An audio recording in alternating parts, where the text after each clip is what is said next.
خاندان کے حسب و نسل کے ذریعے سے اسلام کو جوانی بخشی.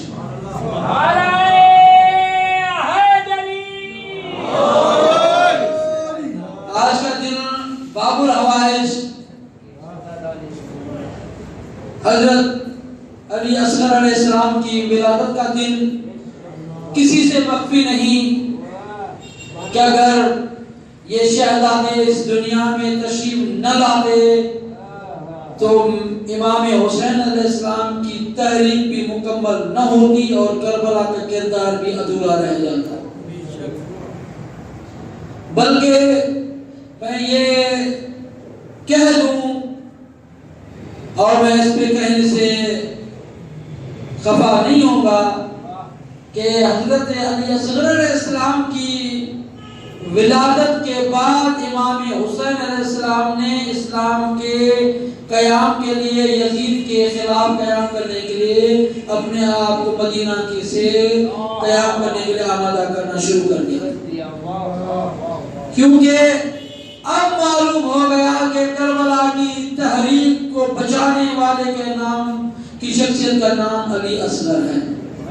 شروع کیے شہزادہ علی اصغر علیہ السلام بآواز بلند تر سلام.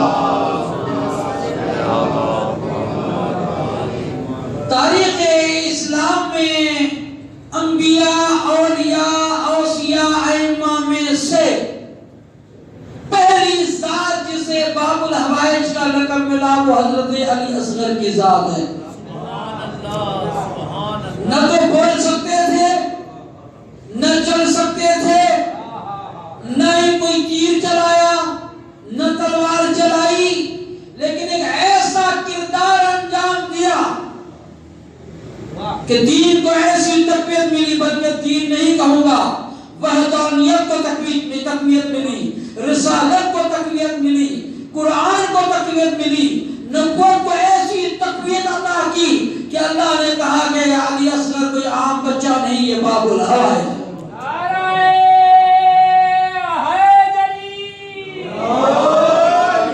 کربلا میں دو باب الحوائج ہیں، ایک 6 مہینے کا بچہ، دوسرے 32 سال کے جوان حضرت عباس علیہ السلام.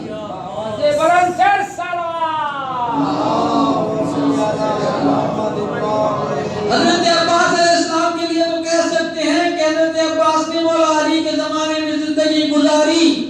حضرت امام حسن مشتبہ کے زمانے میں زندگی گزاری، مولا حسین علیہ السلام کے ساتھ زندگی گزاری، اور یہ کردار تھا کہ امام علیہ السلام سے سیرت لی، حضرت امام حسن علیہ السلام سے سیرت لی، امام حسین علیہ السلام سے سیرت لی، تب جا کے یہ اتنی بڑی عظمت کا کردار بنا. لیکن حضرت علی اصغر علیہ السلام وہ شیر خوار بچے ہیں جس کی ولادت 9 رجب کو ہوئی اور 10 محرم کو شہادت ہوئی. لیکن اس طرح سے کربلا میں قربانی دی کہ باب الحوائج کا لقب مل گیا. اور ایسی عزیزو یہ پہلے اور آخری باب الحوائج میں بہت ہی اہم ترین نقطہ آپ کی خدمت میں پیش کرنے لگا ہوں کہ ہم جب کسی امام کے حرم میں جاتے ہیں تو زیارت کرتے ہیں، زیارت نامہ پڑھتے ہیں. توجہ فرمائیے، مولا علی علیہ السلام کے حرم سے پہلے آپ مدینہ منورہ آئے،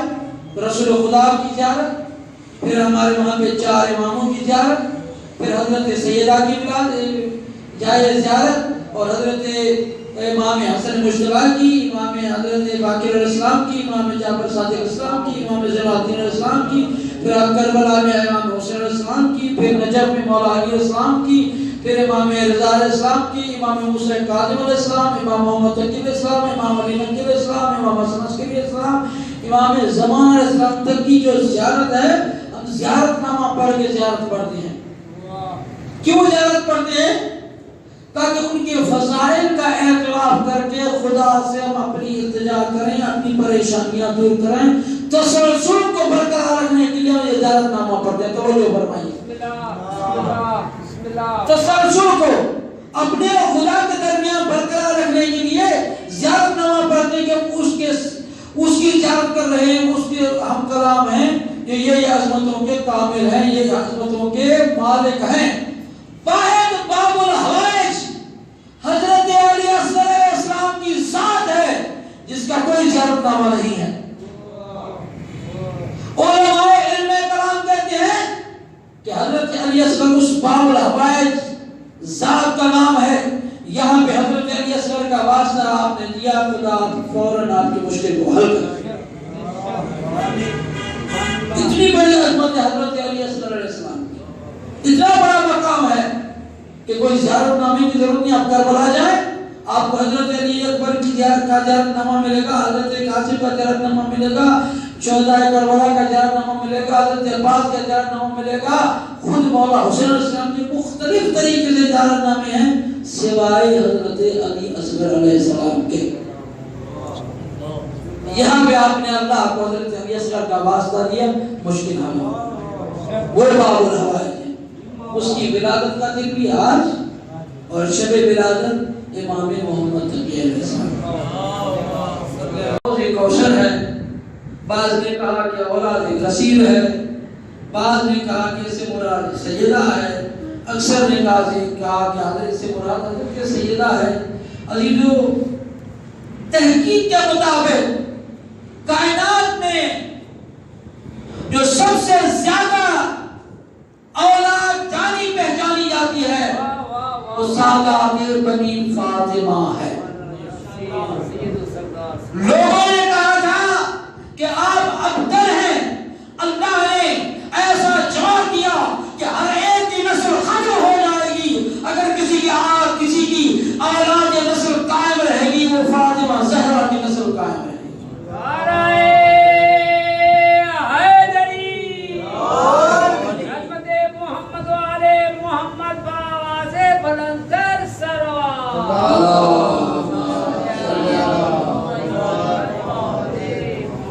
جب رسول خدا کو ابتر کہا گیا، جواب میں سب سے زیادہ اولاد سیدہ کے بدن سے جو ابتر قیامت میں ہے۔ کائنات میں آپ جائیں دیکھیں،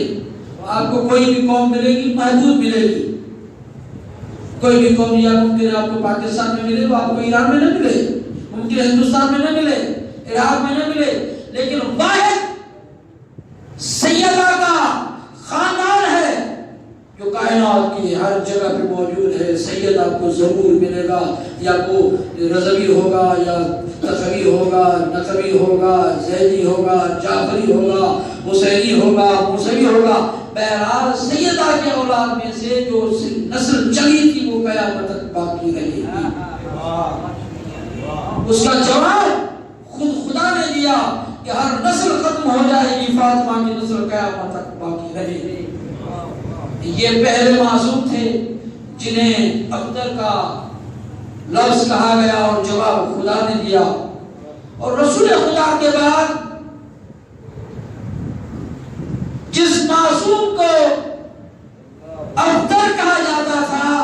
وہ امام علی رضا علیہ السلام کی ذات تھی۔ آواز بلند کر سلوات، اللہم صلی علی محمد و آل محمد۔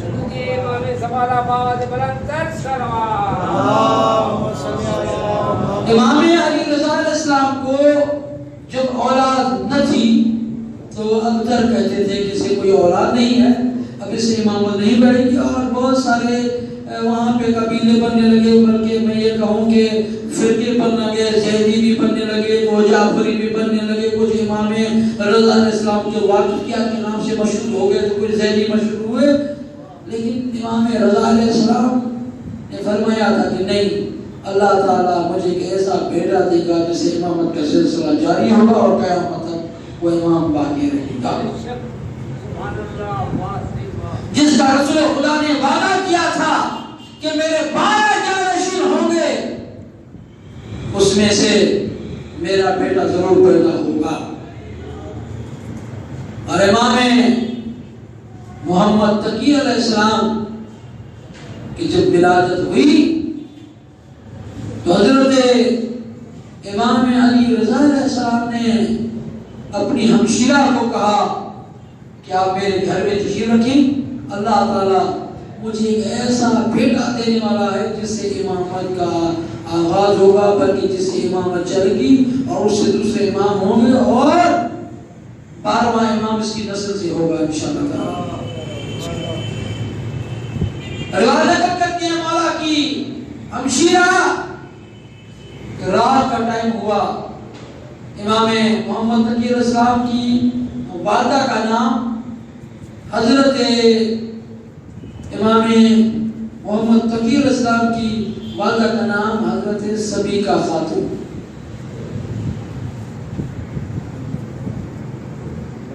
جو امام رضا علیہ السلام کی زوجہ اور مولا امام محمد تقی علیہ السلام کی والدہ تھی، شکم در سے پیدا ہوئے اور کوئی آثار نہیں تھے، اور یہی تو نشانی ہے معصوم کی کہ کوئی نشانی نہ ہو، اور جب امام کی ولادت کا وقت ہوتا ہے تو خود بخود امام کی دنیا میں ولادت ہو جاتی ہے۔ سبحان اللہ، سبحان اللہ۔ امام رضا علیہ السلام کی ہمشیرہ یہ منتظر تھی کہ آثار ظاہر ہوں گے، جس طرح ہم بچہ پیدا ہوتا ہے تکلیف ہوتی ہے، لیکن روایت نقل کرتی ہیں کہ جیسے ہی ولادت کا ٹائم ہوا، اچانک ہمارے آنکھوں کے درمیان، ہمارے درمیان اور امام اس مولود کے درمیان اللہ نے ایک نور کا پردہ ڈال دیا۔ جیسے ہی ولادت ہوئی، میں نے اچانک دیکھا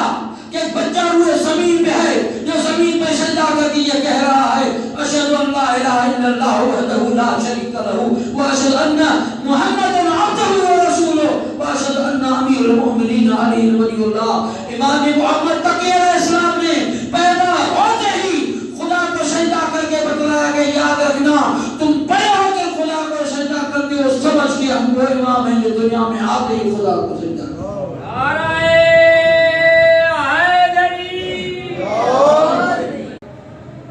امام علیہ السلام نے اپنے دور میں ایک ایسا کارنامہ انجام دیا جس کو ہم علم تحیل الارض کہتے ہیں، جس کے لیے زمین لپٹ جائے۔ توجہ فرمائیے گا، وہ امام نے ظاہر کیا تھا، ایک شام زاہد ہے جو عبادت کرنے والا ہے۔ امام علیہ السلام اچانک مدینہ منورہ سے شام پہنچے، اس کا ہاتھ پکڑا، اسے پہلے ہاتھ پکڑ کے اسے عراق لے گئے، کوفہ لے آئے، کربلا لے آئے، اور پھر مدینہ لے آئے، اور اس کے بعد مکہ لے آئے، طواف کرایا، پھر فوراً اسے وہاں پہنچا۔ پھر امام دوسری مرتبہ ایسا کیا، اور جب دوسری مرتبہ شام میں پہنچایا، امام کے دامن کو پکڑ کے کہا کہ آپ کو قسم ہے رب ذوالجلال کی، بتائیے آپ کون ہیں جو آپ مجھے اتنا سفر کرا کے لے آئے؟ وقت نہیں گزرا، نہ سواری ہے نہ جہاز، اس وقت تو نہ جہاز سامنے کوئی ایسی سواری تھی کہ جلدی میں سفر ہو جائے اور سفر طے ہو جائے۔ تو مولا نے فرمایا میں محمد ابن علی ہوں، میں محمد تقی ہوں اور تمہارا امام ہوں۔ جب یہ حاکم کو پتہ چلا، زندان میں ڈالا گیا۔ زندان میں جب ڈالا گیا تو اس نے کہا کہ توجہ فرمائیے گا، اس نے گزارش کی کہ مجھے رہا کر دیا جائے، تو حاکم نے، شام کے حاکم نے یہ کہا کہ جو تمہیں ہاتھ پکڑ کے مکہ و مدینہ کی زیارت کرا سکتا ہے اس کی طرف رجوع کرو، وہ تمہیں یہاں سے آزاد بھی کرا سکتا ہے۔ اب جیسے اس کو پتا چلا، تھوڑی دیر کے بعد، حالانکہ اس پہ قید و سو نظر بند کی صحبت سب کی گئی تھی، وہ داروا کہتا ہے کہ اچانک میں نے دیکھا کہ وہ جو ظاہر ہمیں نظر نہیں آیا، بلکہ ہم نے دیکھا کہ اس زندان سے غائب ہو چکا تھا۔ امام اس کی مدد کر کے ان کی اس کو آزاد کرا چکے تھے۔ امام علیہ السلام کو بغداد میں بلایا گیا، مولا تشریف فرمائے بغداد میں۔ یہ واقعات آپ کی زمن کو تمام امام کھڑے ہیں، اچانک بادشاہ وقت کا قافلہ وہاں سے گزرا، توجہ فرمائیے گا، بادشاہ وقت کا قافلہ گزرا تو اتنا ہجوم، اور یہاں پر بھی ایسا ہی ہے نا، ہمارے دور میں بھی ایسا ہے کہ کمشنر یا ڈی سی یا مثلا کوئی وزیر اعلیٰ یا وزیر اعظم کسی گلی سے گزرے تو صفائی ہو جاتی ہے، سب ہٹ جاتے ہیں، یہ ہے، اس وقت بھی ایسا تھا۔ لیکن جیسے ہی بادشاہ وقت کی سواری آئی تو جتنے بھی دوسرے سوار تھے جیسے آگے آگے بڑھنے لگے تو بچے سب بھاگ کے چلے کہ راستہ چھوڑ دو سوائے امام محمد تقی علیہ السلام کے۔ سر مبارک کیا ہے؟ 9 سال چوری ہٹیا، سب بچے چلے گئے۔ یہ میرا دل کہتا ہے کہ امام نے یہ کہا ہوگا کہ میں اس کی نسل میں سے ہوں جو بھاگنے والے نہیں، جب میرے دادا نہیں بھاگے تو میں کیوں بھاگوں؟ لیکن امام نے جواب دیا کہ مولا نے فرمایا کہ میں پورا میں چھوڑوں، میرے رکنے سے نہ تو تمہارے بادشاہ کے راستے میں تنگی ہے، نہ کوئی پریشانی ہے، نہ کوئی مشکل ہے، تو میں کیوں یہاں سے ہٹوں، میں راستے کو کیوں چھوڑوں؟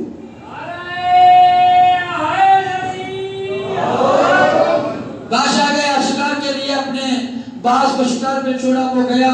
نظروں سے غائب ہو گیا، گجر ہو گیا۔ جب ظاہر ہوا تو اس کی چونچ میں، اس کے پنجوں میں مچھلی تھی، مچھلی کو لے کے بادشاہ کے پاس آیا تو جیسے واپس وہ قافلہ گزرا، پوچھا، سب بچے پھر ہٹ گئے تو کہا کہ سب چلے گئے، تم کیوں نہیں گئے؟ کہا میں کیوں جاؤں، میں راستہ کیوں چھوڑوں؟ میرے رکنے سے، میرے ہونے سے نہ تو تمہارے پہ کوئی اثر آئے گا نہ کچھ ہوگا۔ تو کہا کہ تم واقعی لگتا ہے کہ نسل امام میں سے ہو، تم وقت کے امام ہو، بتاؤ تمہارے امام، اگر تم امام ہو تو تمہارے پاس علم امامت کیا ہے؟ تو امام نے عجیب جملہ ارشاد فرمایا، آج کل کے دور کے بادشاہ بھی عجیب ہیں، شکار کے لیے جاتے ہیں، شکار کرنے جاتے ہیں، پرندوں کے ذریعے سے شکار کرتے ہیں اور ان کے پرندے مچھلیاں لے کے آتے ہیں، مچھلیوں کو چھپا کے وقت کے امام سے پوچھتے، بتاؤ کہ تمہارے پاس کیا ہے وہاں؟ تو امام امام ہے، چاہے بچپن ہو، چاہے جوانی ہو، چاہے بڑھاپا ہو۔ تو امام محمد تقی علیہ السلام نے علم امامت کو بہت ظاہر کیا اور دنیا تک آنے والی نسلوں کو بتایا کہ یاد رکھو، امام چاہے کسی بھی سن کا ہو، کسی بھی عمر کا ہو، وہ امام ہے، کیونکہ